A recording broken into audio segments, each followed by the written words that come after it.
My dreams are coming true right now. The day has finally come where Adam is officially late.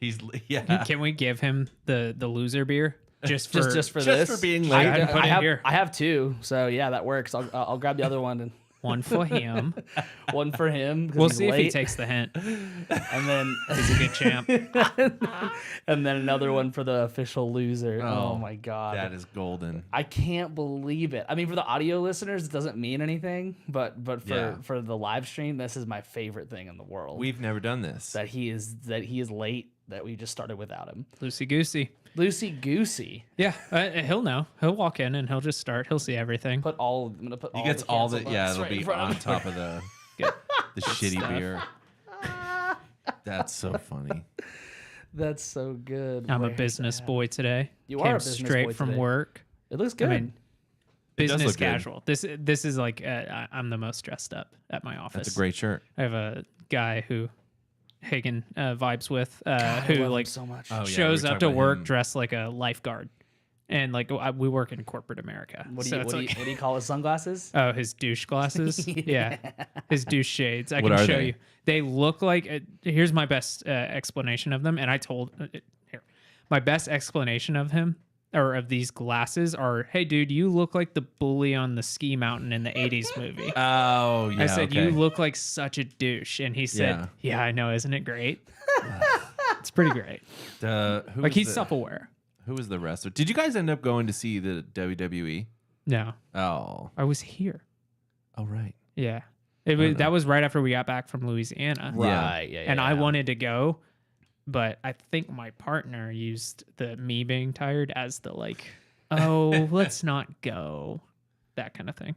We should definitely trim this up for the audio only. I can turn up some of this for the audio. Yeah. You don't have to do it for the video, but like I think for the audio only, Well, we're for just the- kind of vibing. For the audio or for the video, I'll trim up the intro, and I can, but I'll like I can leave all this dead space. It's fine. Let me tell That's you how to do your job. No, it's fine. That's a good idea. But don't I'm ever pulling do up- it fucking again, man. I'm pulling up the douche shades for, and by the way, he's not a douche. He's a cool guy. Yeah. I Okay. love see that those picture shades? so much, man. Oh my god. Sorry for live. I don't even know if he knows that we do a podcast, so it kind of seems I'm not gonna just throw him up there. Well, Yeah. and my favorite thing about him is that he is like super like gym ratty, right? And he like I should send him this like stream right now and say, hey man, we're talking about you. he stays on like Texas time when they're on like work trips to go to the gym. So like if we're in California for work trips, that's 2 hours behind. So if it's 8 a.m. here in Texas, it's 6 a.m. there. It is like, come on, dude. So he'll go to the gym at 6. Yeah, and like, what? But it'll specifically be like, hey man, we're at a conference together. Which like, don't know if you guys know this, but a conference, I assume NAMM is the exact same way. But like, professional work conferences is literally just partying. Yeah. It Yeah, is yeah. adult partying. There are so many like official and non-official like get-togethers afterwards. It is nonstop. It is like the show floor is actually the like least important part. It's the networking after. So like we're all like, hey man, we're going to so-and-so's hotel room tonight. We're going to this. There's a free mixer here, that kind of thing. It is party hopping. It is very much like high school, or not high school, college. And he's just like, hey man, I gotta stay on Texas time. I'm like, what the fuck, dude? And then my real favorite part is that he plays WoW and RuneScape. And he plays like both simultaneously. I love it. It's my favorite thing. Like I like it's great like meeting like the super like bulky dudes who play WoW and That's you. RuneScape. No, I'm not super bulky. That's you in 5 years. I'm not super bulky. 5 years. You could do it in a year. Hey, we started. there he is. We were on a very boring meeting the other day, and I immediately texted him, fire up RuneScape, and he sent me this photo and said, shh. So he's got a third monitor. Dude, he's got one work monitor and 2 like game monitors. Yeah. I thought that he told me that he like plays sometimes WoW and RuneScape at the same time. Just You got it. the attention. Yeah, it's great. I love it. Welcome, Adam. Yeah. Welcome. I made it. made it. You made it. 10 minutes late. And you got all the cancel bucks. You got all I think that's fair. and a shitty beer. I'm not gonna have that beer. Okay. Well, you might get it I at think the Dave end. understands. No, I totally understand. You might get you might it. get it later. There's We'll a see. game. Might? Oh, But I'm in the running this week, so Yeah. Yeah. And, play hard. And to be fair, everybody I think has a pretty good chance at this game. Like everybody has a good chance of winning. So maybe no one gets it. Well, that's assuming that everyone did the research, which, as I established last week, I have no confidence in the two people to my right. If it involves a documentary, Dave did it. Dave, yeah, exactly. Yeah.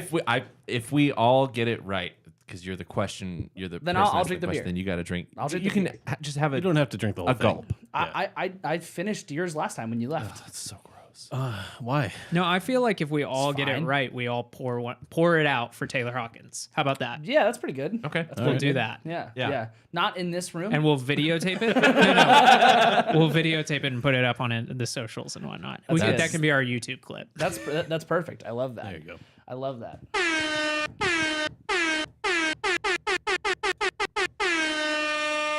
Morning. Welcome to Don't Feed the Artist. I'm Hagen. Dave. I'm late. I'm business boy. Got Sorry my- for any time anyone's listening for the first time. It's really confusing. Yeah, this isn't gonna work for them. If you need to listen to another episode, if this is your first one, No, stay here. Doesn't matter. Doesn't matter. You don't need to know. unless our you're watching names. live, and then just go with it. Yeah. Just roll with Yeah. it. Yeah. Yeah. Business boy. Yeah, I love business that. boy. That's- Thank you. Well, do you? But do you change your name as you change attires? Like, are you like one day punk boy? I could be. I mean, I'm not punk. Well, I'm just, But just yeah, like theoretically. Yeah. Like I mean, the people you work with probably think you are. what? Oh yeah. They don't Yeah. understand it. I don't know if I told the story, but like, I have the whatever you call it, not frosted tips, but basically yeah. the blonde tips and Blonde highlights. my boss, one of my bosses, like the first day he saw it, he like got like maybe like 10 inches from my face, and it was like 8 a.m. So I get it. That's early for some people, not for me, but clearly for him it was. And That was strange. that was a very dramatic change So jarring. in real life, but I'm looking at the video, it doesn't look different at all. No. It looks different enough for me. Keep telling your story. I'll explain it shortly. Yeah. I have a theory, but whatever. Hagen just it changed his I height. changed my chair height dramatically. but Very mine- dramatically. From business height to Was it work height. intentional? To punk height. wasn't meant to be this much. No, keep going. So like he got like 10 inches from my face and was kind of like squinting, and he goes, "Is that for the rock show?"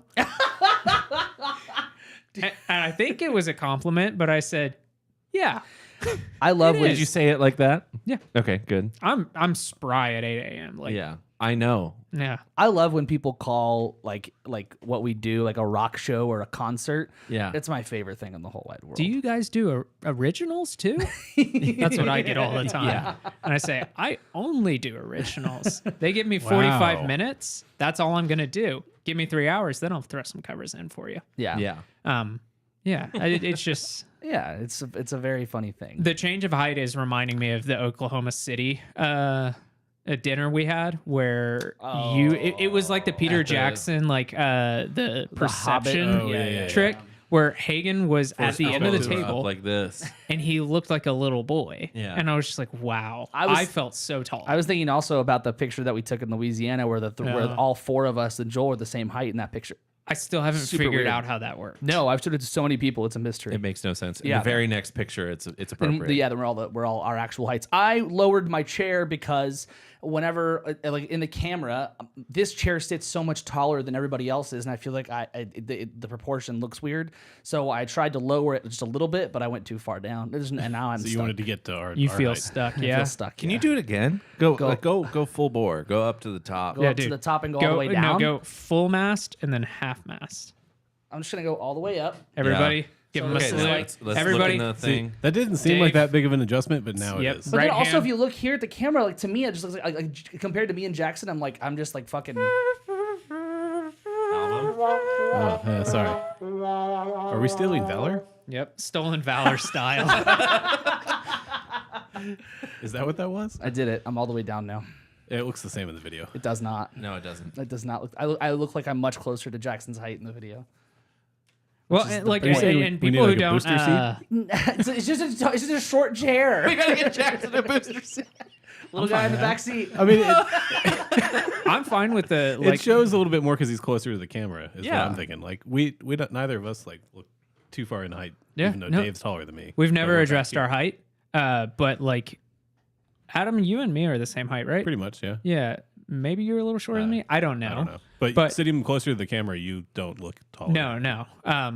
Adam and I are like the same height. Dave and Hagen are what, like 6 inches taller than us? 6'3", 6'4". I don't know what that means, so I'm just gonna say 6 inches. How tall more. are you? I don't know. You don't know how tall you are?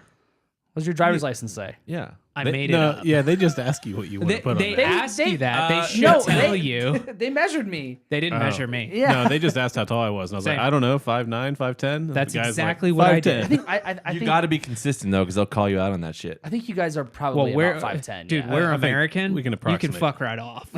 I'm talking about in Texas. Sure. I used to say 6'3" because I'm like 6'3" and fucking 4. but fifths. but you're taller than me, but Yeah. barely. Yeah. But I measured at Barely. 6'4" at the DMV. Makes no sense. Yeah, super weird. And then I got gaslit by some friends that I'm actually 6'2". It's really fucked up. I thought I was shrinking. I literally don't think about my height at all. So like whenever like people like y'all who make fun of, you know, like, I'm taller than you, or like, you're short. It's like, for me, like I literally don't think about it. Yeah. And But also tall people are very concerned with their height. that, and also it's like 2 things. The world's made for us. Like everything yeah. is made for us. Cool, you get to see You go better to at concerts. the underground in London, it's made for us. Yeah. I can sit on a subway, totally man spread. I'll say Also, one, my knees are fine. I'll say one thing about tall people are concerned about their height. I would say that is partially true. A lot of other people are damn concerned about our height About too. tall people's a height. lot of people That's talk fair. about how That's tall and how big we are a Yeah. lot. Yeah. That's a very big point of comment. Now I do What's complain. it like up there? Yeah, I do complain about my height and my size a whole lot. I think I showed you guys that picture of me in the airport bathroom where I'm fucking shoulder to shoulder with the wall, and it was just like I can't. There's nothing for me to do here. But Yeah. yeah, It's good shit. there's not a lot of news to talk about. See what? You're not allowed to just call out comments See? like that. You don't can't know. cherry pick. You got to read what it says at least. Oh yeah, my wife's in the chat. She said, "Dave, you're not exactly 6'4"? Question mark. This changes everything. I met somebody on See, you Tinder lied to somebody. Oh, years ago. I met somebody on Tinder. We were hitting it off, like exchanged numbers. We were past the like general like, hey, are you like sketchy part? And we were talking, and right as we were setting up our first meetup, she said to me, hey, quick question. And like we were hitting it off, like we were having a good time. And she immediately said, quick question, how tall are you? And I said something like 5'8" or 5'9", and then like ghosted. Yeah, this is a It huge. didn't upset me because I was just like, well, I'm really glad that we got that out beforehand. I mean, because yeah, like you in can't change person, that. would have definitely hurt my feelings. Yeah. yeah. If we talk about this for too much longer, we're gonna get put on some like fucking manosphere algorithm. So we gotta not talk about that for too much longer. I'm getting recommend. I, think I don't know I'm what that off. means, but that doesn't sound good. It's like a lot of like people in like the red pill manosphere are like girls only want one thing, like high value man. They have money, they have height, they have all the. so all this kind of stuff. we'd be compared to Joe Rogan. Yeah, No, okay. no, much worse, much worse. I don't know if that's worse. Well, then It's why are worse. we here? They both seem bad. It's worse. Other than it's Monday. It's Monday. You know, I thought we could just hang out. I mean, We the stand a Foo short Fighters king. did something, and we all watched it, right? Yeah, I didn't do anything, Adam. Well, there's not a lot of news to talk about, but we are going to talk today about Alanis Morissette and her album Jagged Little Pill, as well as the documentary that was made in 2021 called Jagged. Oh, Canada. Yeah, we'll get there, man. Thank you. So I do have some games. Primarily, there's only two. There's two towards the end, but there's one that I have right now in this very moment. And that game, let me make sure it's nowhere on the screen. Okay. This game, first of all, is to spell Alanis Morissette. So I'm out. I have it. Her So it was pulled up in Wikipedia front pulled of you. up. Okay. Yeah. Okay. Yeah. And I think I know. Let me go last. Go last. Yeah. And I shouldn't get a point for even if I get it okay. right. Okay. ALANIS Okay. MORISETTE. Okay. Dave. ALANIS MORISSETTE. Jackson? Dave. Dave is correct. Oh, I mean, you have to get it. well, yeah. 2 S's, MISSI, SSI, PPI. PPI. Alanis, Mississippi. Is there a Mr. Sippy?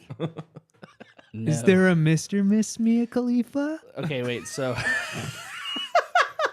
okay, so Jackson doesn't get a point for that. No. Okay, cool. So just Dave. Dave's on the Just board. Dave. with Yeah, one. he doesn't get a And point then- if his answer was just what Dave said. Yeah. Well, he was also looking at it, so I already have it up, Yeah, so yeah, like, yeah. it felt like cheating. I So- can't believe I got that right. That was good. That was good. Okay, so we are talking about Alanis Morissette. Before we talk too much about her history and about the album and the documentary, all that kind of stuff, does anybody have like any sort of history with Alanis Morissette? Has anybody listened to her before this? Like, I feel like Dave should go first. Okay. Yeah, Canada. Yeah, right. I mean, yeah. she was all that. Like, that's the ironic music video is one of my favorite music videos ever. Done much music. What, Yeah, it was what on is Much that? Music. Yeah, yeah. What's the video? It's where the it's car? 4 of her in the car. I had never seen that until this documentary. I was Dude, like, I had this seen is that video wonderful. a million times, and I think at one point she's eating Ass. like pumpkin seeds. Jesus.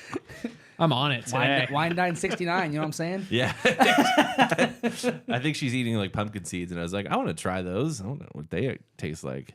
They're great. I've never tried them. You haven't to this day? No. Oh. This year, let's make pumpkins. I'm sure Let- my wife has maybe tried them. She's a Let's fan wait of- and see if she'll answer. But This'll like be this fun. year, let's all get together as a group and let's make. We could do it on stream if we want to like really just Carve like you know. pumpkins. Try Yeah. to make the logo. You can into get pumpkin. small ones. That sounds like a But nightmare. basically, Someone will fuck it up real bad. I love making a pumpkin, and my favorite part of making a pumpkin is like at the end, you pull your sesame seeds, toast them, put some seasoned salt on them. Incredible. Are they still called sesame seeds? Sorry, did I say sesame seeds? I meant seasoned salt. Oh. You get the fucking Pumpkin pumpkin seeds? seeds, clean them up, dry them off, Bake 'em. put seasoned salt on them, and then bake them. That's what I do. You can get fancy with it, that kind of stuff. So I think that sounds super fun. Okay, so Canada. Canada's your Yeah. history. No, Dude, you have pumpkin seeds in the pantry right now. That's good. Fiber. I didn't Little did you know. I didn't understand the magnitude of why Alanis was so popular because I was such a young kid, but I did really enjoy the music. Yeah, I would have to That's really agree. I'd never like really sought out her music or I've heard most of it, obviously. I think most people have if you listen to the radio at any point.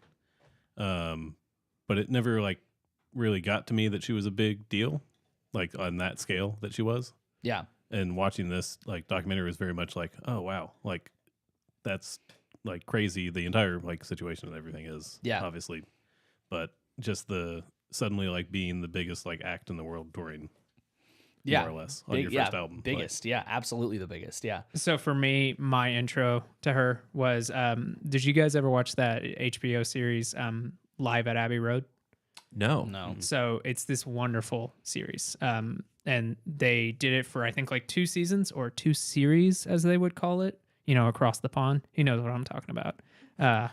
But they basically, it's exactly what it sounds like. They went to Abbey Road Studios and like just got basically famous people. There's a great Dashboard Confessional episode that I love. Some of the best harmonies on that. Obviously, it's in a studio, so like, how much can you trust it? Yeah. But whatever. And this was right after that Oracular Spectacular came out by MGMT. So they were the prime spot. I think it was right before them. I think it wasn't just like, oh, there's this musician. It's typically like 3 musicians. It wasn't like this one, then this one, this one. I think they did multiple songs, kind of like they broke it up. So like, oh, you have to watch MGMT, but you also have to watch this person and this, which is cool. Exposes you to new things. But she was on it and she did this, I don't know if it's an acoustic song. I've never listened to it studio wise, but this song Hands Clean, beautiful. Beautiful. You can't find it anywhere except for HBO Max or Max. It's Actually, tomorrow. Yeah. Tomorrow. They were Yeah, really when happy this to is tell me out. that when I logged in to watch this. Yeah. Tomorrow. But yeah, so Good for you. beautiful song, not on this record. So, Yeah. yeah. And then of course over time, I think I did hear somebody sing the song. What's the swallow it down? What a jagged little Yeah. pill. That Yeah. song. I saw. The you live, you learn. Yeah. That's my favorite song on the album. And I heard somebody singing that, and I was like, "That's so damn catchy." And That's a then great song. I listened to the whole record. Yeah. So Yeah, I You Ought to Know is on Rock Band 3. oh, is it? Rock Band 2 or 3. I think it's Oh, 3. I don't remember that.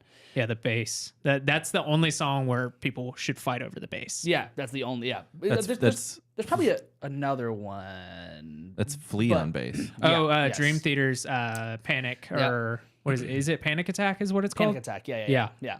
Also, that's the best bass song on that whole It is. game. Yes. So fucking fun. God damn, let's play Rock Band. That would be Fuck this shit. Yeah, so I listened to Alanis a lot when I was a kid. My mom listened to a whole bunch of Alanis when I was a kid. So I'm pretty familiar with these songs. At least, I mean, it's like it's that point where like it's kind of ingrained in my brain, but I couldn't necessarily tell you the lyrics off the top of my head. But as soon as it's played, I'm like, I know this song. Yeah. Your mom, let's give a quick shout out to her. She like has done a wonderful job at exposing you to like really like just like strong female musicians and Yeah. just like great musicians in their own right, Yeah. regardless of that. But like that's awesome. That's very, very My mom true. showed me like Johnny Cash. It was Come on, mom. My mom showed me Rod Stewart. Ugh. It was car rides of Fleetwood Mac, Dixie Chicks, and Alanis Morissette and other stuff. But yeah, those were car rides. It's just the chicks. Yeah, sorry. It's Sorry just- that I just again. sent you I mean, at the time, YouTube video. You just sent me a YouTube video. I did. It's an hour-long YouTube video about like the history of rhythm games. Oh, okay. It's amazing. Oh, You're the only other person who would watch it. It's amazing. so we all watched the documentary Jagged. Yes. Yeah. Yep. Have you guys watched this series before, Music Box? I had not. Then I've heard about it. Maybe y'all mentioned. you have, a Dave. different Yeah, I episode have. of it. the I first one was the Woodstock '99 one. yeah, I watched. I didn't watch the whole What's Up 91, but I watched clips of it. It's a hard watch just Yeah. because it takes on heavy topics, and you can quickly suss that out. Like, oh, they keep referring to this person, and they've interviewed everyone. Why is this person not talking? It's like, well, because they're not here. That kind of thing, and it's like, yeah, I get why you didn't finish it, but like this is my second one of these. I'm like, these are fucking fantastic. I immediately put all of them except for one on like my watch list. Sorry, Yeah, Dave. It's the guy who created it. His name's Bill Simmons, and he's the executive producer on all of them, and he created the whole series. Yeah, is he relevant in any way of like, oh, he's No, a... I couldn't. He doesn't have a Wikipedia page that I could find. I just like I had to I look think up. he's just a big producer at HBO. Yeah, I had to look up Bill Simmons, producer, and then Music Box popped up right away. He's a But- producer. And then Music Box popped up right away. But there's like, for those who don't know, there's the Woodstock 99, DMX, Jason Isbell, Kenny G, Juice World, and another one that I don't know what it was. It was, but it was, those are the big ones, and I'm sure there's going to be more too. So really great documentaries. Seems like the Jason Isbell one is like really sad and really well done. So They did it really like before this one started. It's called Jagged. I think we already said that, but before it started, it had a little snippet talking to the director. Yeah. Of just her saying like, "Hey, like I obviously knew about Alanis, and like I know a lot more about her now, and this is like kind of like a little memoir, but like there's so much to her. Like even though I've spent so much time with her now, like this is like what this meant to me, right. and I found that really Yeah. insightful to Yeah. like hear the person behind the camera, like actually making things happen. Yeah, it was really good. And I think we could say more about the documentary as we go, but I think that I really hope we do. I think that that's pretty much all I have is stuff that was in the documentary. Do you have the director's name?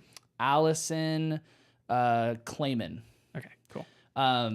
But like the thing about the documentary that I really liked was it had like for music documentaries, I feel like there's like a few different ways of doing it, and I love when a music documentary can make like a kind of like live or music video-esque thing where they have the lyrics pop up in like this almost like kind of written way.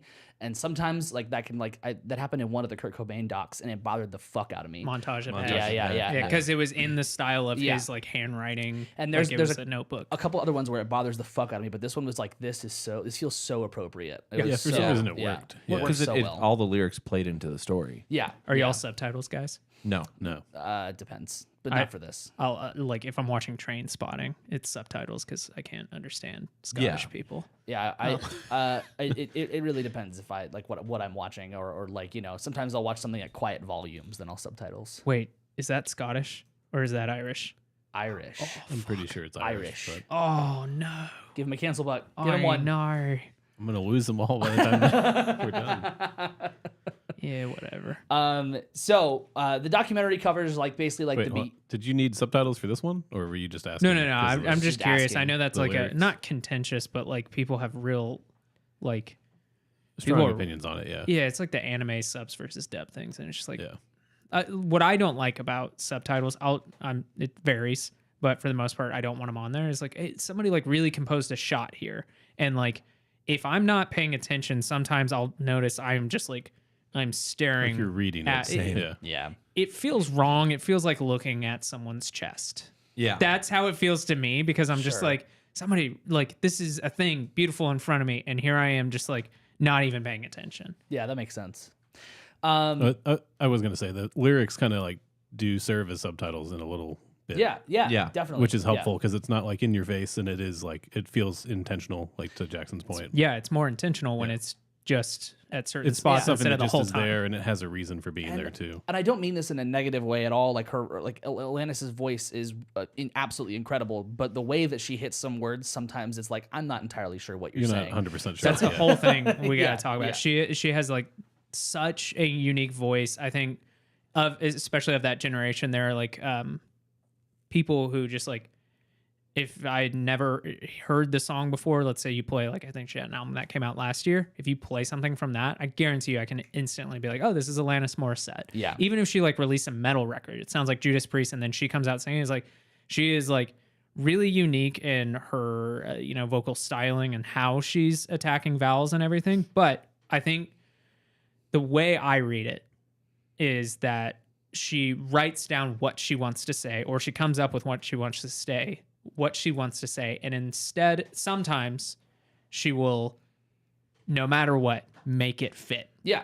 Either sure. elongating it Yeah. or putting a mouthful, and it works. It really Yeah. works. There were like I think that there was a lot of moments where she would have a melody and then she would just write something down. And there are a couple songs where she starts a phrase and then like I think she's gonna say something else, but then she twists the vowel like it's a diphthong, right? And she twists the vowel and then it's a different word. I'm like, oh, cool, wow, this I'm on a journey with this word. Yeah, but also she has a great control of like head voices and like Yeah. her falsetto. It almost feels incredible. Celtic the way that Yeah. she kind of Almost, yeah. attacks things. Yeah.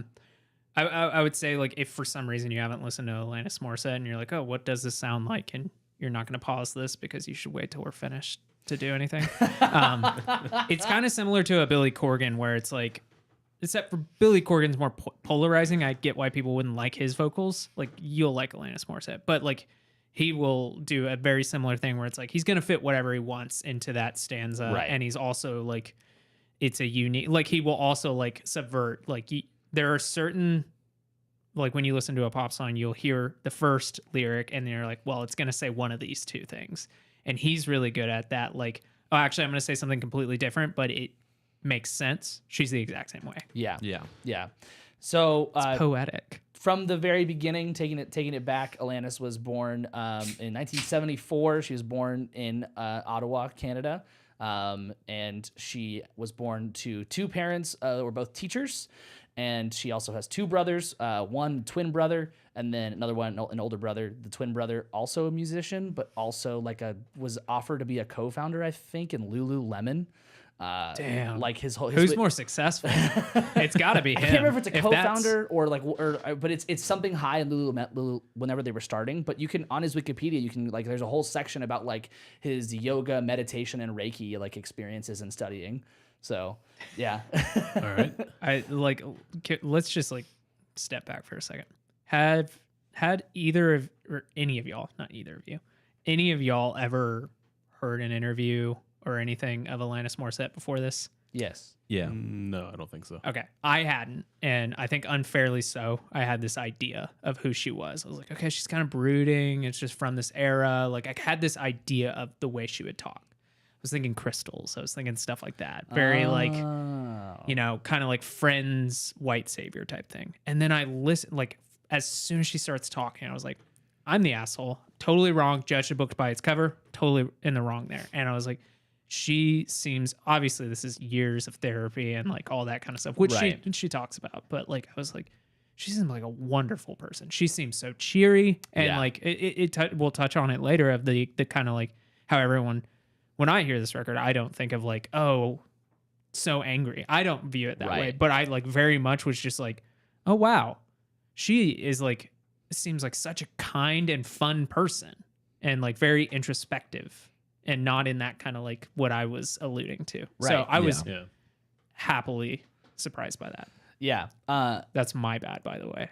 I judged a book by their cover. Yeah. I mean, like, I think that part of that makes sense outside of even just like if you know her background, it would make sense. Like, so both of her parents being teachers, they were teachers in the military, and also they were like raised Catholic. And so for someone to come out the other side, if they did come out like talking about all crystals and stuff, like that would make a lot of sense too. Yeah. It's a weird rebellion. Yeah. So her family moved to Germany when she was 3, moved back when she was 6. She talked in the documentary about how like that was really important for her. And I'm like, no. I didn't quite buy that, but maybe. She like, claims Canada, but was influenced by her time in Europe. Yeah, I was like, And I was like, oh, 3 to 6, really She said that in the documentary. formative I'm thinking, years. I'm thinking like, yeah, like, you know, like David Bowie was over there for a couple of years and like remember stuff. Maybe maybe she was in her teens or something. No. nope. I went to Disney when I was a toddler, so I really claimed Disney as my own. It was a formative yeah. thing that influenced your music. Star Tours. That's where I grew up. I will say when she said I grew up in Ottawa, you know, the capital of Canada, I was like, oh yeah, it is. Yeah, I thought the same. I thought the same I thing. didn't even think about yeah, that. I thought the same thing.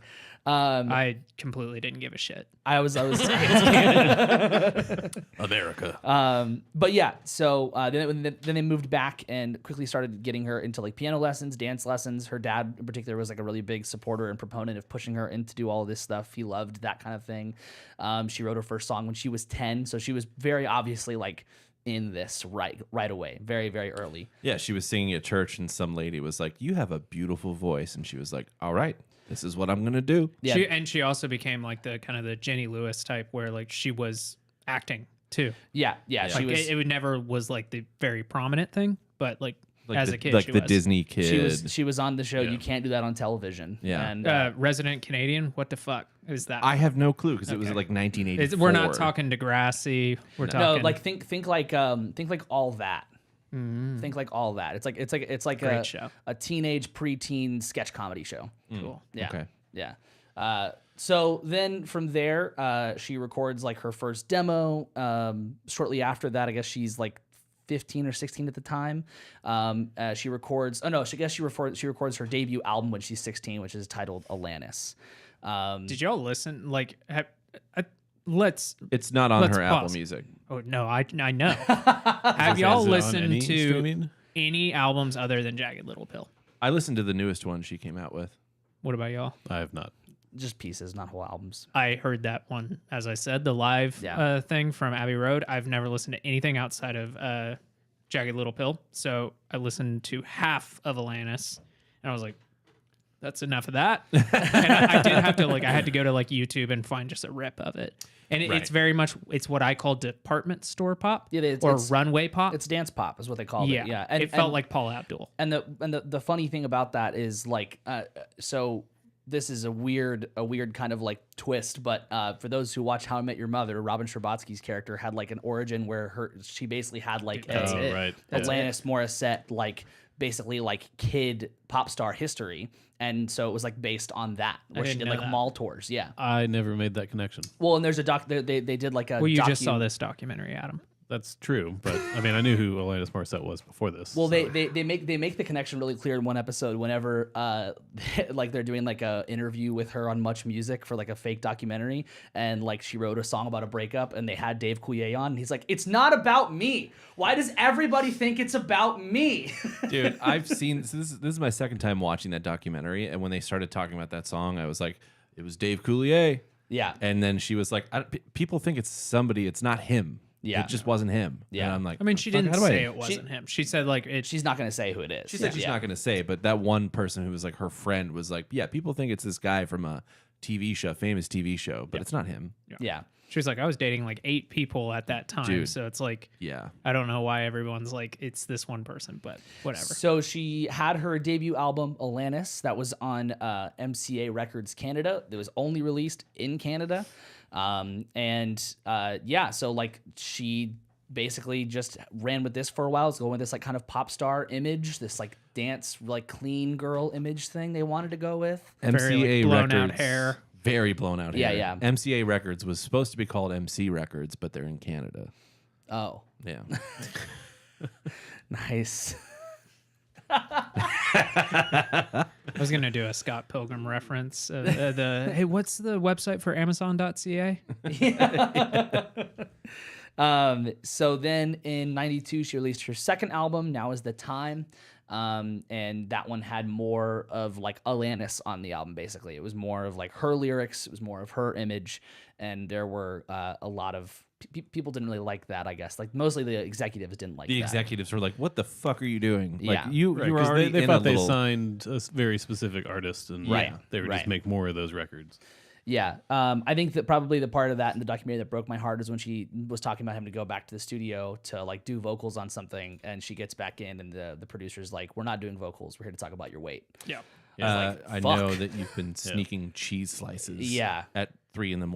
Yeah, Yeah. because we count them every day.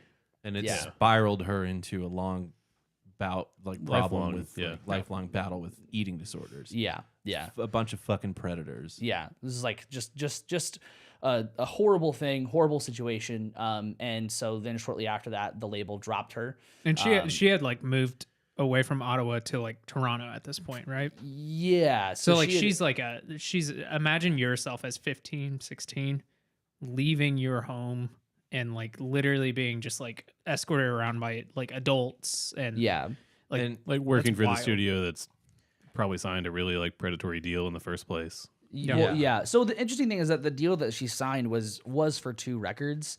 So in the documentary, it says she got a call that she was dropped.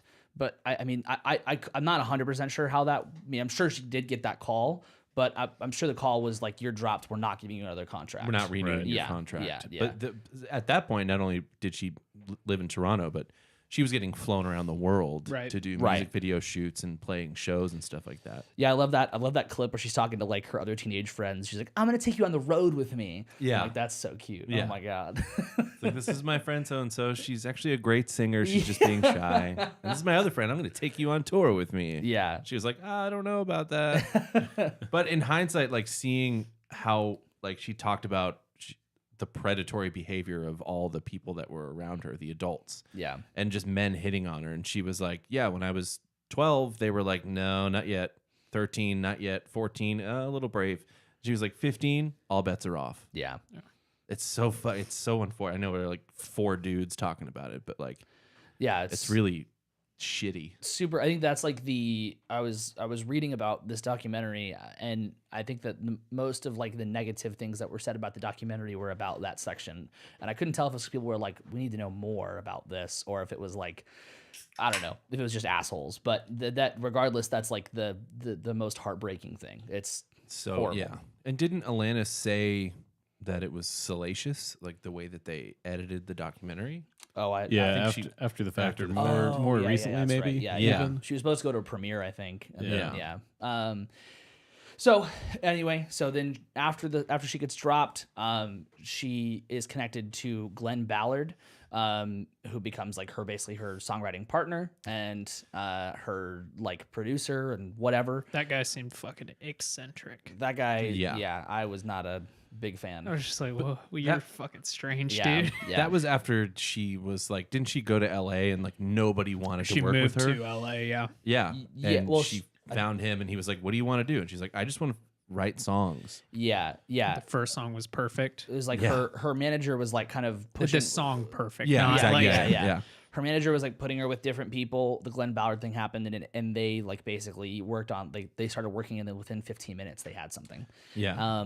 And so yeah, it was pretty much like a instantaneous thing. Like they would just sit in Glenn Ballard's like house or studio. I couldn't tell if it was the same thing, but they'd sit in there, and Ballard would have something on like guitar, keys, or the drum machine, and then Morissette would have like melody, lyrics, whatever, and then they would just like have a song. The thing that I don't think they talked about in the documentary was that they did talk about how she was like done with doing multiple takes, right? She talked about in the early records how she would like do these like super like intense harmony sections or a bunch of takes on a song, of a bunch of vocal takes, and she was done with that. So for this, she was like, I'm only doing 1 or 2 takes.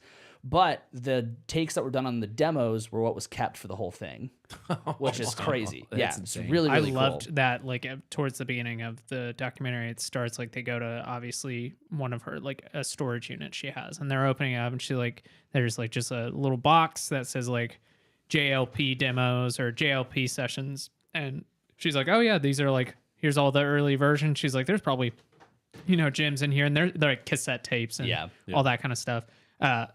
I loved it when she grabs this bag, unzips it, and then like kind of looks up at the camera, smirks, and goes, "That is a bag to and from ex-boyfriends." Zips it up and goes, of notes and letters Yeah. to and Yeah. from ex-boyfriend. yeah, and she goes, "That," and she kind of just smirks and goes, "Dear Alanis." And then, did y'all ever see that movie Dogma, the Kevin Smith movie? Yeah. I like when she pulled that out, I was like, I fucking forgot that she plays God in that movie. Yeah. And I was just like, that's so funny. And then like her little anecdote of like, I got this script, and I was just like, are you kidding me? Absolutely. It's the best fucking script. Yeah. She was like, and this like for a post Catholic trauma syndrome person, like this is perfect. And I was like, Yeah. oh man, I relate so hard with that. I feel so dumb now that you bring that up. I'm just now realizing why Kevin Smith was in that movie. Yeah, Yeah. I was thinking Yeah. that too. It says Fuck. director Dogma, I and I'm know. like, that's not I know- even his biggest I movie. know it I said know. that, and I didn't make the connection. I was just like, well, that's weird, but maybe that's what he wanted to put us like attached to this. Yeah. Oh my god. So Come on, guys. I don't know. so Glenn Gotta know Ballard, your B-list, C-list, maybe D-list directors. I'd say C-list. Yeah, he's C-list. Comfortably C-list. Yeah. So going back to Glenn Ballard, he quote said, "I'm telling you, within 15 minutes we were at it. Just writing Ironic was the 3rd song we wrote. Oh God, we were just having fun. I thought, I don't know what this is, what genre it is. Who knows? It's just good."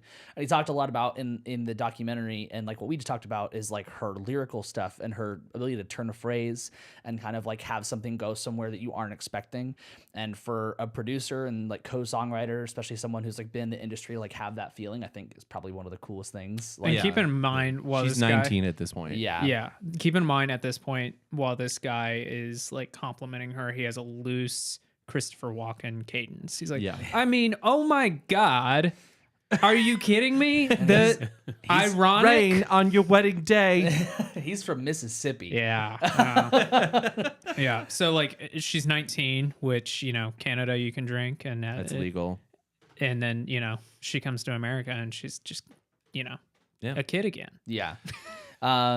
And so they get working, they get writing, they have everything going. I think that the thing that in the documentary that felt so like real life, like a movie, like was the You Oughta Know radio story. Like how that song got on the radio just felt like it was like straight pulled out of a movie. Like, Yeah. you have to put this on right now. Like, Like, inexperienced, also younger record producer guy or Yeah. like A&R guy finds this demo tape, rushes it to K-Rock, and the Yeah. lady's like, we don't do that. She's like, you got to listen to this. It's like, oh my God, let's put it on the air right now. when we work on the radio, we listen to everything at 10. Exactly, yeah. Have you seen that like that Tom Hanks movie, That Thing You Do? It's exactly that. Or like Lords of Dogtown when Mitch Hedberg walks in with the fucking like the wax wheels, and he's like, you gotta try these skate wheels. Yeah, exactly. Yeah, You can do an ollie now. And they tell the story of rushing the single in, them playing it, they love it. They're like, okay, put this on next. This is Alanis. You ought to know. You got to put this on next. And then they're like, and then the next hour, everybody's calling, asking, Who was who that? Oh Who my was God, that? who is that? I might be jumping a little bit forward here, but this whole time they're showing this like massive propulsion of her career, talking about like, oh, like within like 2 weeks she was like everywhere. That Yeah. song Yeah. was. And then like they're talking about, and then they're forming the live band, which we can step back in a second. But then they show that first performance, which is like in front of like friends and family and just kind of A&R people.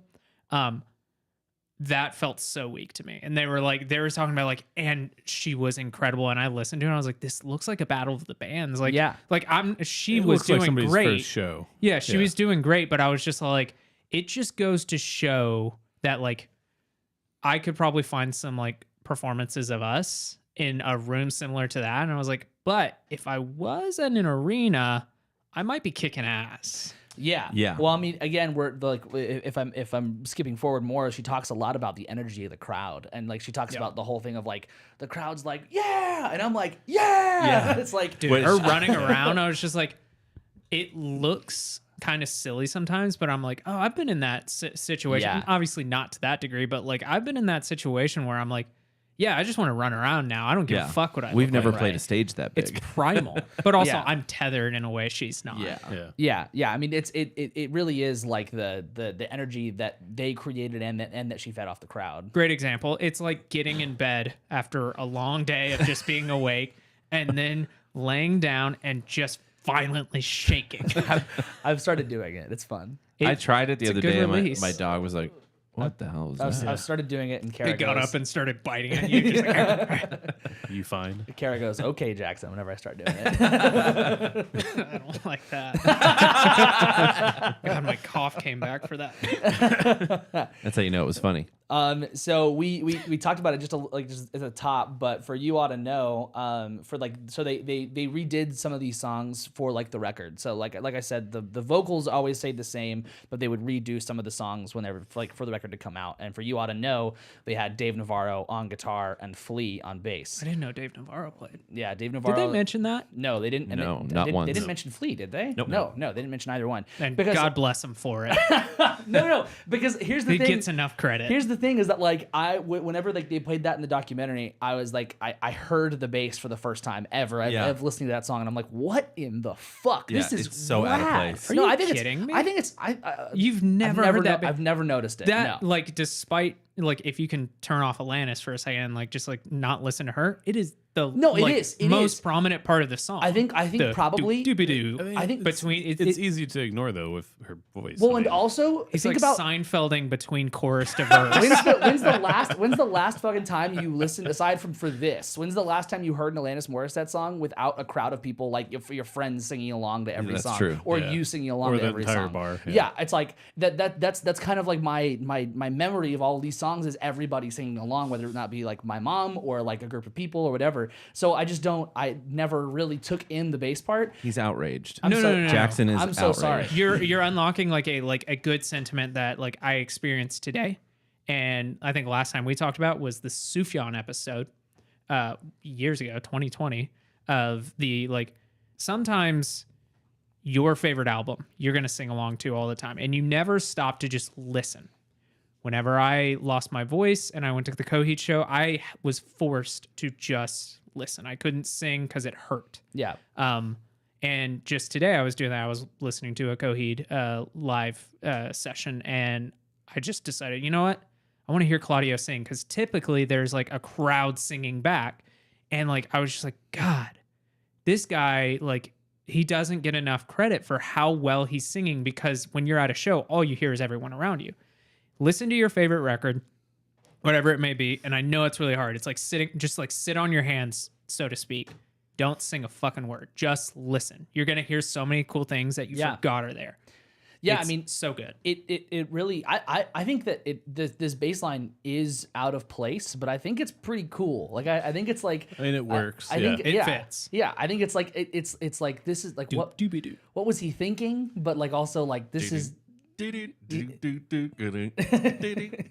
it's cool. It's like the song doesn't necessarily need it, but like it's something that is like definitely something that keeps it a little more interesting if for some reason you need that. Hey, that's a testament to Alanis Morissette that she, with that bass line, for however many years since you were introduced to it, you never knew about it. Yeah, that just exactly. goes to show Yeah. of how much Yeah. she's kicking ass. Yeah. But it's funny. But well, I mean, it took me a really long time to notice it as well. I think going back to listen to it I when played it on Rock Band. Oh, okay. Well, going back to listen to it, I remember hearing it and going, like, finding out it was Fleet, and listening to it again and going, of course it's You're like, Fleet. oh, yeah. Yeah. But I Yeah. like it because I found, and you probably figured this out too, Hagen, but a lot of the drum tracks on this record they come from a programmed drum Yeah. part. Yeah. And it's the 90s, It's like I can't remember what the thing is called. It's there's like if you CR or something. if you go to the personnel on the album, Yeah. it's like there's a person who's credited for playing this device. Right. And there's I think also Beautiful. I think also Glenn Ballard is traded is is also Programming, yeah. he gets drum programming, but Groove I can't remember Activator. the Groove Activator. That's it. Yeah, That's on one song, and Oh, that's okay. Go to Yashiki. And that's like the device is called a Right. Groove Activator. Yeah. That is so funny. So it's the sound of the mid 90s. Yeah. Like vaguely pop, but like Right. There's somebody who alternative plays big hit. guitar on Perfect and Ironic. His name is Basil Fung. That's There a you go. great name. yeah, that's great. So you know, Flea plays bass on the first Mars Volta record. Yes. Okay. Yeah. Yeah, And I mean, he's on a surprising everywhere. amount of unexpected places, Dude's like including Herpes Star Wars. on like good albums. You just can't get rid of him. so Hey, he would appreciate that. He would Yeah, think yeah, that's yeah. a I think funny he would joke. be good, yeah. He would Yeah. love that with his leopard ass Did you hair. did He you would see that- love it. See that clip going around that's like families that jam together stay together, and it's like the Jam Red Hot Chili Peppers like family members and also like all the kids all jamming together. It's really cringe. No, So I it's- didn't. So loud. I'm reading books, dude. I'm off TikTok. Nice. Good for you, buddy. Wow, Alanis Morissette, the first thing she's credited on here. Look at this, Adam. Harmonica. Yeah, that's Yeah. her first credit. Harmonica. It's so funny. I mean, that does appear in the documentary quite a bit. A lot. Yeah, Yeah. we've brought it up now. Let's talk about it. What do y'all think about a harmonica? I hate a fucking harmonica. I hate a fucking harmonica. if it's Stevie Wonder, all day. I'll I listen to it all doubt day. I doubt it. There just can't be a way. Bring out a harmonica, I want to punch you. It seemed like she was just shoving it She was going, into her lips and just breathing in and out. It was 2 notes. and the person with the sign just going like, and this isn't an Alanis drag. This is a harmonica as an instrument. Get rid of it. Bagpipes, go ahead and throw that Yeah. on the pile too. yeah, absolutely. And like That, her offends, just that like, offends like a culture right there. That's an That's entire- fine. entire I'm from country. that culture. yeah, it's just like, and the person saying, Alanis, give me your harmonica. Muse does a similar thing on their last song. The bassist does a harmonica solo, and then he every night throws it out, and it's like a big thing Shit, of that's like, dangerous. he's like, I got like people are like, I got the Knights of Sidonia harmonica tonight, God. and like, part of me is like, yeah, it'd be cool to get that, but I would just also be like, is there like a 10-year-old kid around me? I'm gonna give this to them because like I don't want this thing fucking near me. Yeah. While we're talking about bagpipes, can you imagine being the first person to be shown the bagpipe? Like someone invented it. And then somebody's like really Someone's proud like, of it. Okay, you ready to hear it? And then all of a sudden you hear. Well, and they're like, and so how did you make that? It's like, oh, it's a sheep's It's bladder. a sheep's bladder It's like, and wood. that's Ed Gein shit. And Yeah, that is. Yeah, it's like, that is. oh, you made a nipple belt, and it squeaks. Yeah, I fucking hate bagpipes. And I hate harmonicas. I'm indifferent on harmonicas. Please, we'll jump ahead again. I'm all about jumping around here. But I- if you want to email me a good harmonica song, I'm all ears. No Bob Dylan. Fuck I was gonna right say, off. is that why you hate him so much? I don't hate Bob Dylan. I think Bob Dylan's wonderful. As a person, he's frustrating, but I think his music is excellent. I John Mayer's Born and Raised. I like the harmonica on that record. Shout I out to my wife for mentioning that. I think that harmonica's fine. I think that the way that she used it live is like halfway really nice and really fun, and halfway really fucking annoying. It's It like felt like energy it's like more a than it weird- did an actual yeah, addition. it felt like something that she wanted to do that was like, I'm gonna just do this and it's gonna be fun and people Yeah. get more energy from it. But also like that's the moment where you're standing in the crowd and you hear someone go, "Is that a harmonica?" Like that's the shit that kills me that I just can't. I like Well, there's a point too in the documentary of her playing a harmonica, and you can just see the people on stage and the band being like, like we're doing that.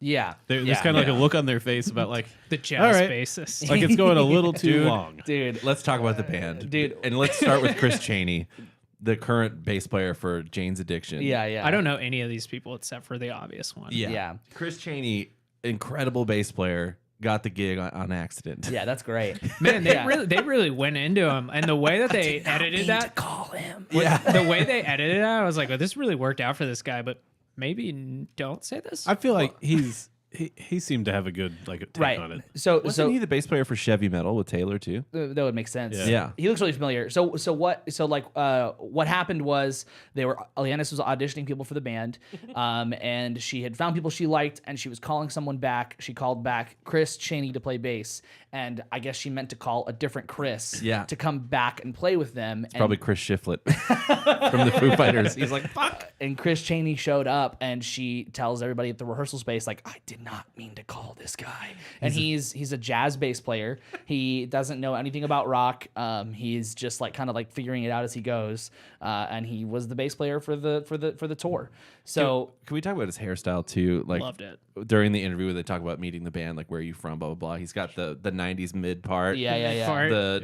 Which I loved when I was a kid. I totally had that, but it was spiked up in the back. Is he the only one that looked kind of nervous to be there too? Yeah. And he was Well, he was he like, looked uncomfortable. Like I'm not supposed to be here. Right. what the yeah. fuck am I doing here? And he was like, I had no sense of style when I showed up to that audition. Yeah. I wonder if they meant to call me. That's one of those situations where you have those like nagging thoughts of like, yeah, I think my friends hate me. Yeah. And it's like, well, in this case, they did. They definitely Yeah, did. You were at least 100%. right. They So- even talked about it in a documentary. So, the album came out, and then they go on an 18-month tour, right? Which is nuts. 18-month tour. They find the band: Chris Chaney on bass, Nick Lachley on guitar, Jesse Tobias on guitar, and Taylor Hawkins on drums. Who dat? Just a guy. Just a guy. Man, he talked a lot in this documentary. I get it. He was there. He talked a lot in this documentary. He did, and Name then brand, baby. they even Yeah. had the bit at the end. I mean, we're just going to continue jumping around where he's like, "Oh yeah," then I left and went to Foo Fighters, and they're like, "That didn't need to be in this." Yeah, that really did. No, it was I nice. get why it was included because he's like, Yeah. "Oh, I felt really bad," and she's like, "Yeah, it was shitty." She talks about how when you're like watching like your friends go away, Right. like you feel like you're losing like a part of yourself with that happening and losing a part of those memories. So I understand like After we got to that part, I was Yeah. like, I understand why this was included now, but otherwise at first, it was just he's fucking like turning the knife inside. yeah. I'm curious. I didn't. And being like, well, look what I went and did. And I just joined this band called the Foo Fighters. They didn't mention it, but I'm curious now. Like age wise, was there like a disparity of like, oh, they were like 5 years older? They were older than they were her. It looks older, like but she is had- like 4 years younger than Chris Chaney. She had like just turned 21 like while they were on tour. Yeah. Yeah. It wasn't even but like while they were on the road, she turned 21. Yeah. and they were all like 25, 26. Yeah, I'd something like that. imagine something like that. yeah. And it looks like Taylor Hawkins was maybe like 2-3 years older than her. So older, but like when you're talking about like 21 to like Yeah. let's say 25, that's eons. yeah, it's a pretty big deal. So Well, they were all like already gigging like musicians who Right. gone on tour. yeah. So So we mentioned already that this tour was huge. Like she blew up instantly, right? Like the movie scene of the radio thing is real. Like that like happened, was deserved, and she blew up in this amazing fashion of just like, wow, I'm suddenly playing to sold out fucking arenas, spaces, everything. And I love that clip where she's playing at that festival, playing at like a festival, and she said she couldn't hear herself like at all because the crowd was screaming so loud. She's like, I have no idea what notes I was singing. Shea Stadium, Yeah. Beatles style. Yeah, it's just it's such a cool thing to just like, and they talk too about how like she was so good at writing these anthem songs. Yeah. just like instantly writing songs people would just sing along to and have a great time doing. So I like it was obviously a huge hit of a tour. And so I have two games in relation to the tour. And so you guys watch the documentaries, you should be fine on these. Let's see what happens. So I'll do one first. So she talked about the cover songs that they played on the tour, which I thought was so funny that like they talked about, yeah, we played some covers too. And I'm like, okay. Yeah, because they didn't have enough material for a whole night. Right. Yeah. Yeah, by the way, Linkin Park apparently had a similar thing where like their first two albums are like 30 minutes each, And whenever they blew up on that first record, like they had that same thing where they would like open up for Metallica and they'd be like, all right, you have a 50-minute set. And they're like, we only know 30 minutes. And they're like, okay, you play it twice then. And it's just like, what the fuck? Yeah. So the cover songs. So I have a list of cover songs. Which of these songs did they not cover? Okay. Mambo number 5. Not on the list. Oh, fuck. Was that Lou Bega? Yeah. Yeah. Better than that one band, the Cherry Poppin' Daddies. Ugh. So Fuck that fucking band name. Take a Chance on Me, We Will Rock You, All I Want to Do, and Fake Plastic Trees, which I think was the Radiohead song. Leave that one away. That was the Radiohead song, was. right? Okay. What is All I Want to Do? Who's that All I by? Want to Do, Sheryl Crow. Fuck. I don't think know they what covered that is. one. That's my answer. All I want to do is that have is. some fun. Okay, one more time, can you give me the whole list? Take a Chance on Me, We Will Rock You, All I Want to Do, I know the answer. and Fake Plastic Trees. Yeah, I'm good. I got it. Okay, go. That's all I want to do. Yeah, that's all I Yeah. want to Yeah, do. that's right. That's Yeah. correct. That's right. Radiohead, while we're on this, so like she got to pick her opener. Yeah. And she picked Radiohead because she's like, oh, I was such a fan. And then I met them and she was like, the band really got along with them. And I tried to talk to Tom and wow, I forgot the quote, like, so fucking aloof. And Yeah. I was just like, this is gold. Didn't she say that she was aloof? I don't No. know. I think she was talking said- about Tom. She said Oh. that Radiohead as a band was aloof and hard for her to talk to. She said that she saw Taylor becoming, because Taylor talked about how and he kept calling him Thom. And I was just Dude, like, that's dude, the funniest fucking shut thing. He was like, that's what I call him. Taylor was like, yeah, I called him Thom. that's such like baby shit that I was just like, oh my God, shut up. yeah. Somebody edit this out. It is really, that whole like segment is amazing. That is a baby shoes joke right there. I was just like, oh God. I loved it. So they talk a lot about how. So sorry, that song "Lift" from that got cut from OK Computer. Yeah. They wrote that while on. They obviously wrote a lot of stuff, but like they specifically that song and Radiohead wrote it and like during that tour and like they played it live that entire tour and that's why it became this like gem like that. The whole everybody who's been following Radiohead like knew like you guys have this song like why didn't you record it? And then like they finally came out and they're like, oh, we did. And here it is. And like basically Tom York, when they released it like a couple years ago, said like, I don't know why I gave up on this song. This is like, it's beautiful. And like, I'm an idiot for not releasing this. I call him Thom. Yeah. But was it Alanis or Taylor that was saying that they did 2-hour sound checks? Radiohead did 2-hour sound checks. It was, I think Taylor I think said it was that. Taylor. But yeah, It was like that they were clearly writing OK Computer. Yeah, they were writing OK Computer at the time of opening for Alanis Morissette, which is really cool. Also, just really strange to think about.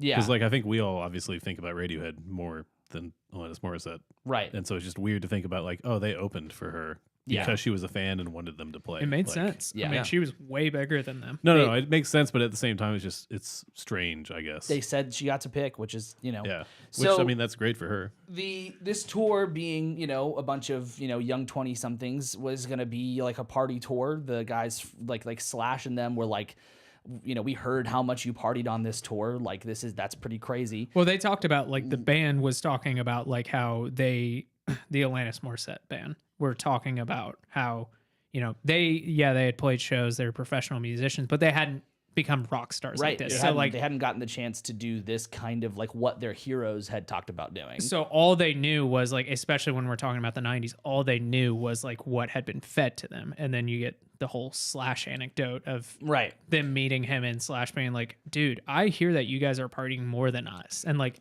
you think that'd be a wake up call. But of course, like these 20-somethings are probably like, Yeah, that's to let me them, smoke weed out of a pineapple. To them, that's everything, right? And so this tour was incredibly like debaucherous. I think that that's pretty topical. good. That's pretty that's topical. good. I love It's that. pretty by the way. timely, yeah. Was a good time, a well timed was up, never fails. Never fails. I'll fucking shit my pants as soon as you do it.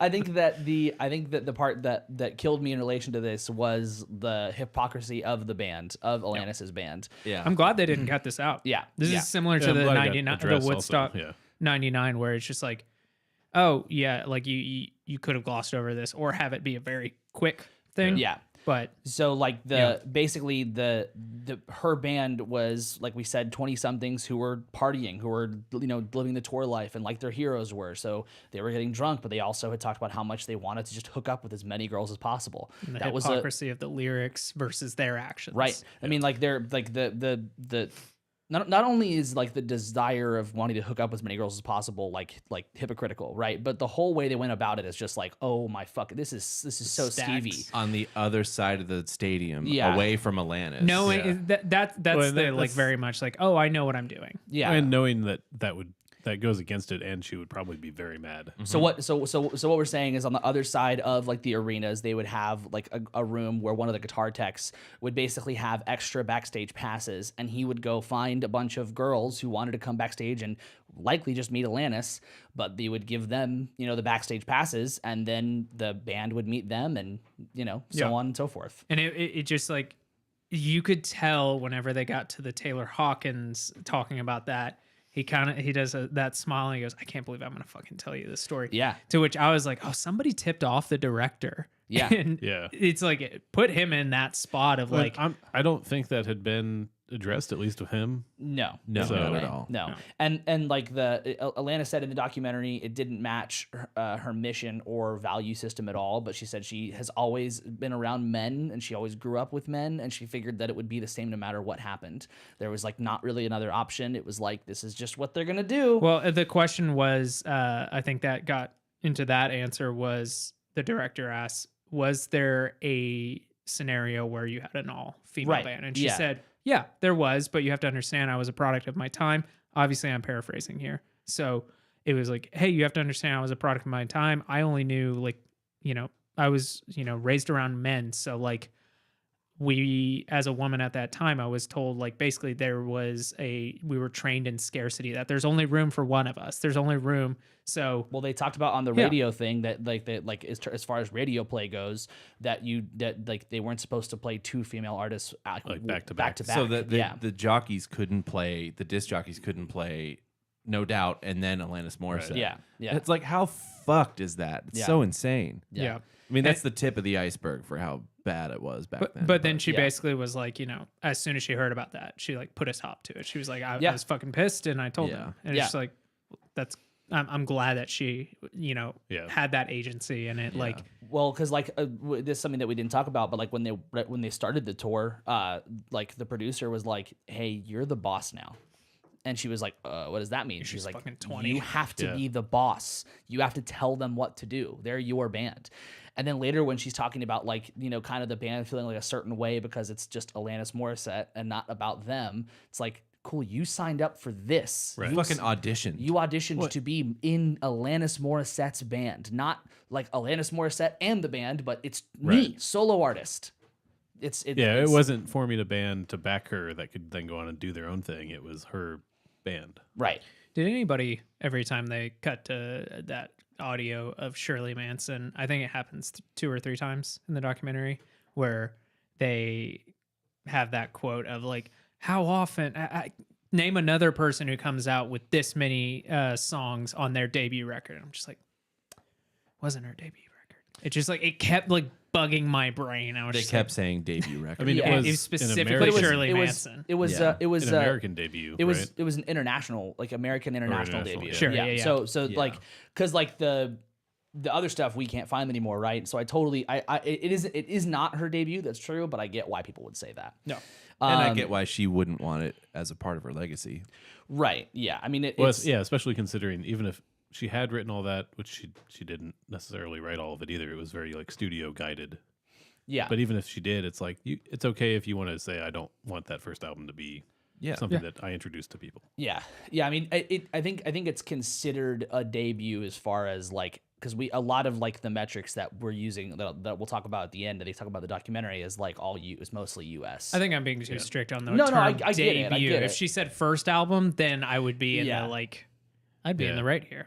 But I think you're still in the right. You got to have a more American centric view. and like, who am I to fucking like tell her? I mean, she's in a band with a Brat Cantrell lookalike, Butch Figs. So it's like, Yep. who the fuck am I? Yeah, so the tour was a massive hit, 18 months, and That's so long. they That's played a long ass tour. They played with a number of other bands. We already mentioned Radiohead, but there was a number of other bands that she also played Game? with on this tour. Yeah, so who of this Game. who of I this list smell a game. who of this list did she not play with on the tour? So we already said Radiohead, and you guys already know that's correct. She played with Radiohead on the tour. Our other three options are Red Hot Chili Peppers, Neil Young, Foo Fighters. I know it. I know it. I'm not sure I know it. Oh, okay. Adam goes Album. first. You want the options We're doing again? who they didn't play with. Who did she not play with? Yeah. You want the options again? Lou Vega. No, I'm gonna say Red Hot Chili Peppers, even though I think I'm wrong. It's Red Hot Chili Peppers. It's Chili Peppers. It is? Chili Okay. Peppers. Yeah, Yeah. that's right. Neil Young's in I that. felt so weird when Because yeah, I Dave- remember Neil Young, and then I was like, but Flea was involved in some stuff, so That's maybe why he I showed up. put it there. good game making. Yeah, that was It's- good. it is okay game making. It's good for the documentary and good for people who haven't watched the documentary. It's fun. I mean, we were all gonna remember the Foo Fighters one. right? Well, 'cause yeah. there's that footage of Pat and Dave up on stage. Yeah, I'm like, yeah. "Ugh." And they fucking take the fucking mic from the from Yeah, the other yeah. guitar player. Yeah. That's and great. Dave's just like, I felt like so that bad. drummer. I really like that drummer. I'm gonna Pat's fuck that drinking drummer. I'm gonna fuck that drummer. That drummer gave me a He backstage. gave me a pass. backstage pass. Ugh. So Yeah. Yep. I don't feel like I deserve one. You're the one who said the backstage pass thing. The fuck the drummer is pretty funny. Yeah. It's not that it's not funny. So the tour finishes, and Taylor Hawkins leaves the band, and everybody kind of goes whatever separate ways they go. She talks about how emotional it is to see everybody leave. They ended in Hawaii Yeah. and like her running around like doing like the string Silly guns, string and silly whip string. string. Yeah, and then yeah. And I think it's specifically the bassist. Like she gets the guitar is pretty good first person, and then everybody's clocked it. They didn't show Taylor Hawkins, but dude can't run away. Yeah. But yeah. then when she's But going to the everybody knows what's bassist, coming at that point. the bassist very clearly is like, I don't want this I to happen. don't want my Yeah. strings to get dirty. And she just keeps going back for him. Yeah. I like my heart was kind of like going out to him. Like part of me is just like, dude, just like it's the last show tour. Yeah, But exactly, also yeah. like I was like, I get it. Don't Yeah. fling mud at my shit, you know? Yeah. Well, and they talked about That's why they all quit the band. they talked about Did how they? the Did they all quit the band? Like Um, after that tour? I don't know. I know at least one of them did. I'm honestly not sure because that's just her live band as far as I know. I don't think any of them Yeah, none of were them ever ever recorded a part of studio. recording. Yeah. And I would imagine she would get people who were part of recording after that, but I'm not 100% sure. But they talked a lot about with that tour, it being 18 months. They were like, "Where are we? I don't know. Hotel key. Okay, go to the next place." Yeah. It was very just kind of like you're in this weird haze for that long. It's pretty wild. But yeah, ended in Hawaii and to a massive success. The album didn't really. This is mentioned in the documentary, but didn't really mention that it was the second best-selling album by a woman, and it was also the second highest-selling record of the '90s. It takes the luster out, but like, did anybody when they read that was like, well, what's number one? What is it? Of the best selling of the 90s? No, of No. the woman. Like, Oh. I was just, well, both really. Yeah, Yeah. The 90s, I would say it's Nevermind. No, but like, oh yeah, the 90s. Yeah. Yeah. Well, it was two. I it could was two. see it being She's- like a Michael Jackson record. I Yeah. could see something like Yeah. that. Now here's the interesting Or thing. Madonna. So I love at the very beginning of the documentary, someone's talking about the album, and they say it was everywhere. 1 out of every 10 people in the U.S. had this album. I'm like, that's a really 10%, baby. yeah. That's interesting. Which sounds so Yeah. low, but like Yeah. if you think of like 10% of however many million people, like 300 million here, Yeah. that's a fuck ton of people. So she sold by the time the documentary aired, 33 million copies sold worldwide. The interesting thing is she has sold 75 million records worldwide total, and 33 million of that 75 is Jagged Little Pill. Yeah. Which is like That is pretty nuts. yeah, that's pretty crazy. I meant to look more into this, but there was a musical made also, and the musical did get 15 Tony nominations. I've yet to see it, so I'll have to, come back to you. I had the tab pulled up. I had fully intention to look into this more, and I was like, whatever. Only me and Jackson are interested in this probably. So I mean, I think it's interesting that there was a musical. Yeah. I'm not necessarily going to go seek it out. yeah, personally, but and she also has won 7 Grammys and 13 Juno Awards. That's the Canadian. the Canadian one, right? Grammys. Yeah, right. So yeah, That's that show that I did twice. yeah, it's that show you did twice.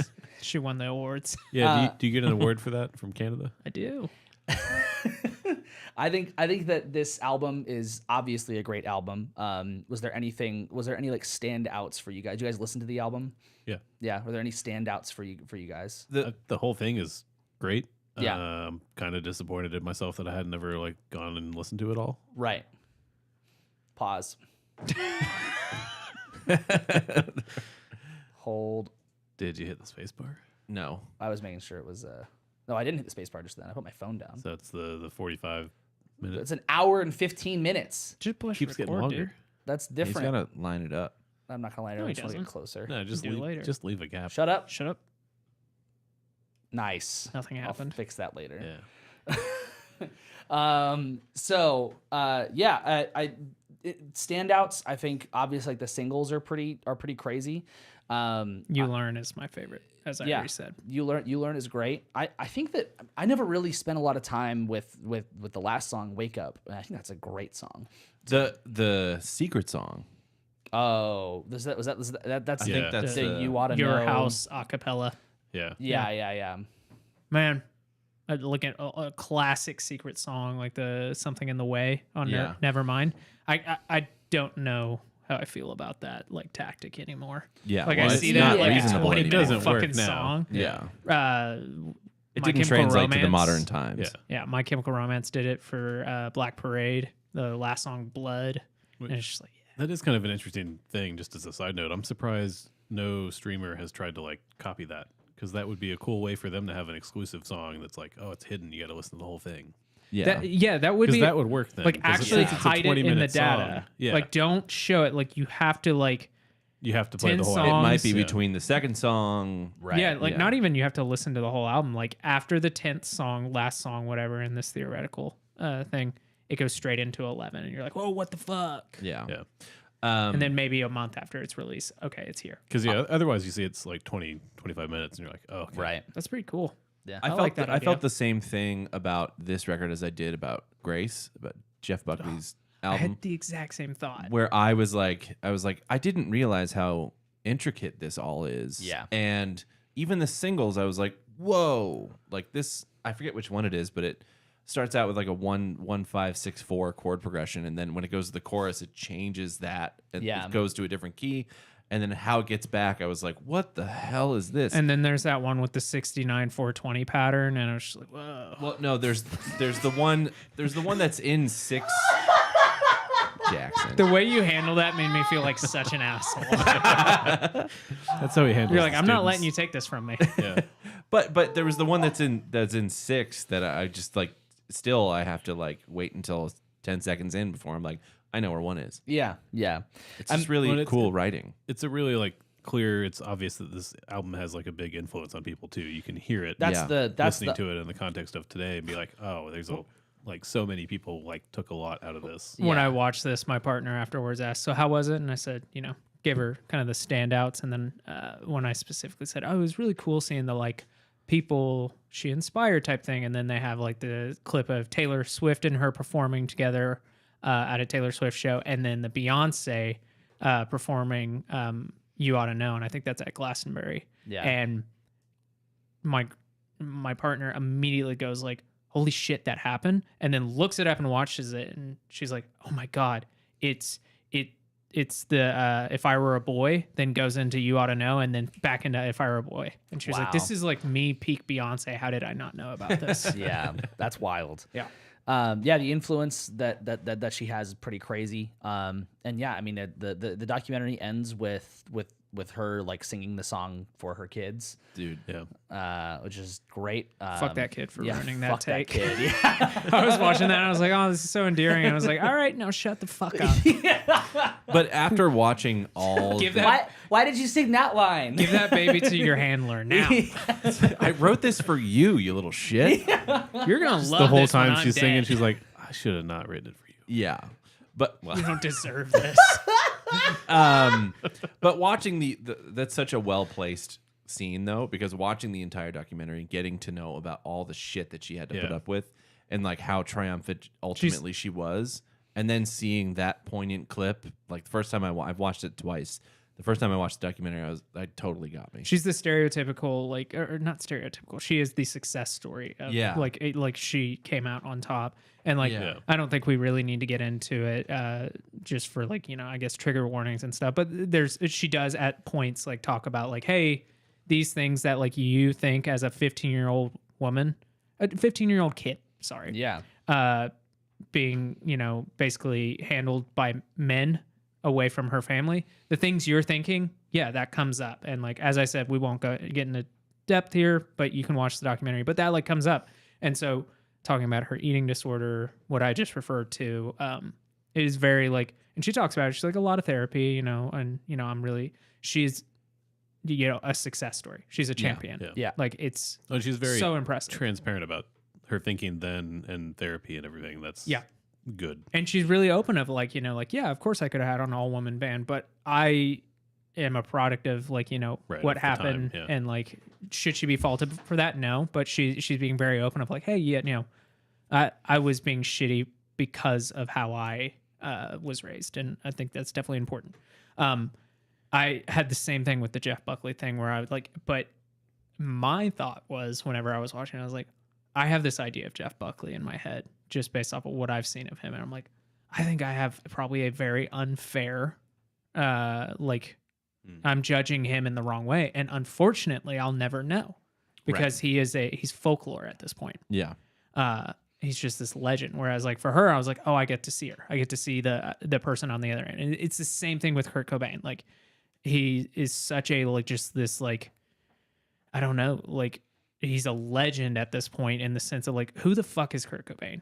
I don't think anybody can tell. I wouldn't be shocked if like even like people who knew him, like Dave Grohl, couldn't tell you what he was like because it's like it's it so just tainted at like, this point. Yeah, it becomes part of pop culture at this point. And tainted's unfair.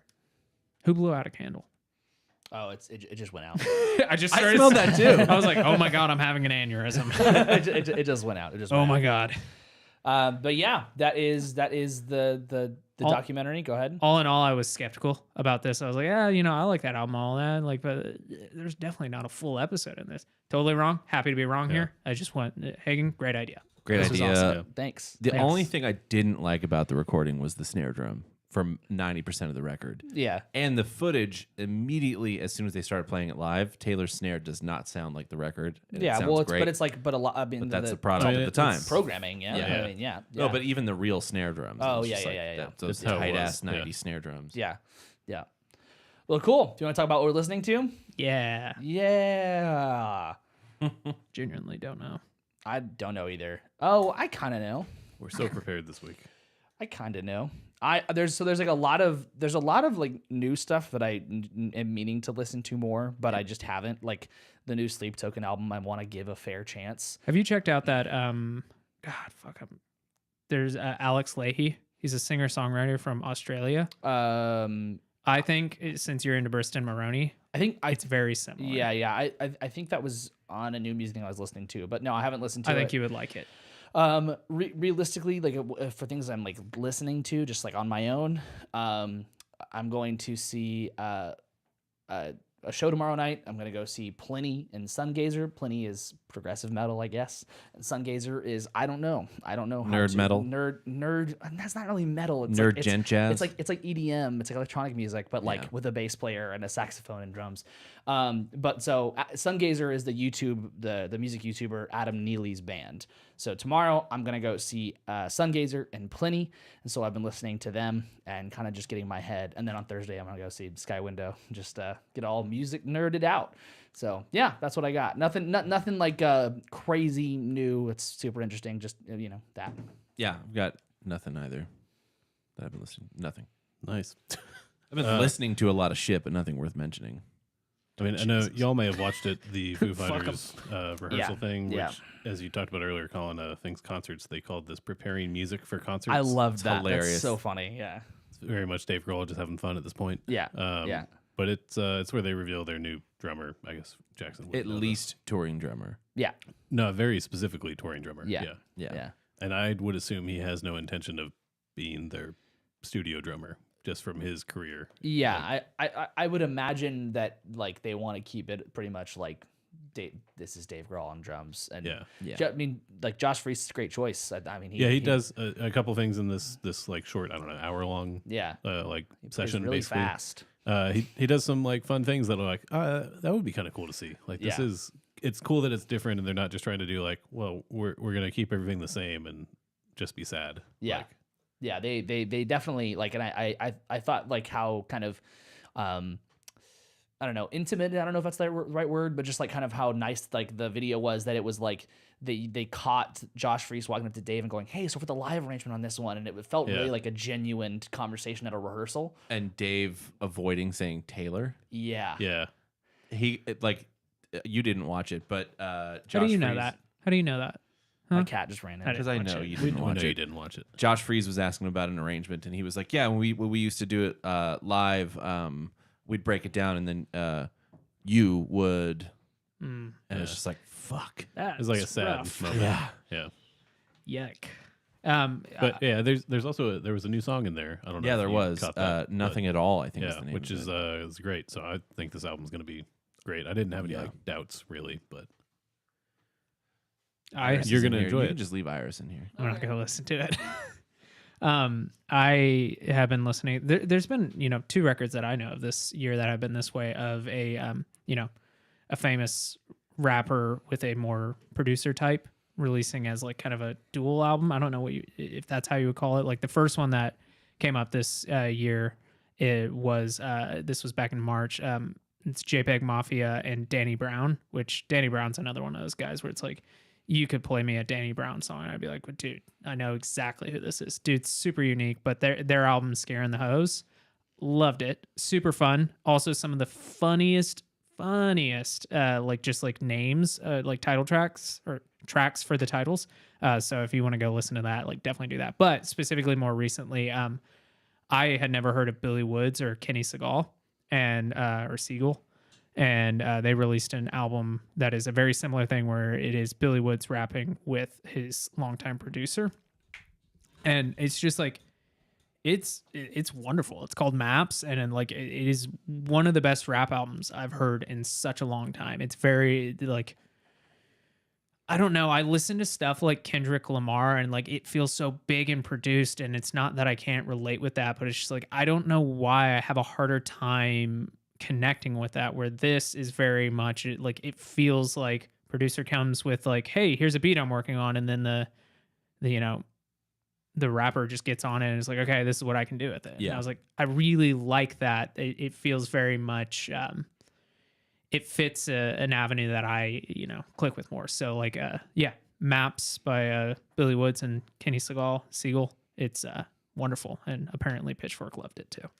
I'm seeing here, so maybe it sucks. They did love it. I also know people who worked with Billy Woods that are like, I guess Billy Woods had some tie to like DFW, like hip hop scene. Don't know what it was, but I had never heard of either of these artists, so I doubt I'll go back and like check out other stuff. I am very much of a like, whenever I listen to someone new like this, I'm just like, space and time. Like, yeah, it'll organically happen or it won't. Well, anybody got anything else? Anything they want to promote?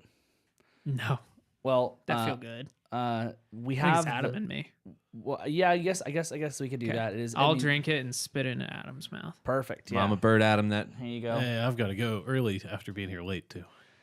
I'm just gonna stand up and leave now. Well, I was perfect because I was gonna say thanks for being here today, Adam. We really appreciate it. Yeah, I'm glad I could make it. Email your favorite harmonica songs at harmonica@don'tfeedtheartist.com. Yeah, please do that. Please do that. Thank you guys for watching. Thank you for listening. We appreciate it so much. If you haven't already, please follow or subscribe whatever podcast app you are using. If you're on YouTube, hit the subscribe button, like the video. All these things help us out a whole lot. If you're on social media, you can find us on Instagram, DFTA Podcast, TikTok, Don't Feed the Artists. Find those, give it a follow. And if you want to tell us your favorite harmonica solo, email Jackson at harmonica@don'tfeedtheartist.com. Or if you have... Thank you, Adam, for being here for this episode at don'tfeedtheartist.com. Yep. Yeah. Thank you, Adam, for being here for this episode at don'tfeedtheartist.com. Fuck, that's gross. If you have any topic ideas, thoughts at all, please leave a comment, Ugh. DM us, anything at all. And really, you can email us at literally whatever you want to at don'tfeedtheartist.com. We're gonna pour the rest of this beer out for Taylor Hawkins. Yep. All right, Adam, thanks for being here. We appreciate it. Fuck off! Give me the towel! Give me a towel. Peace out, bitches.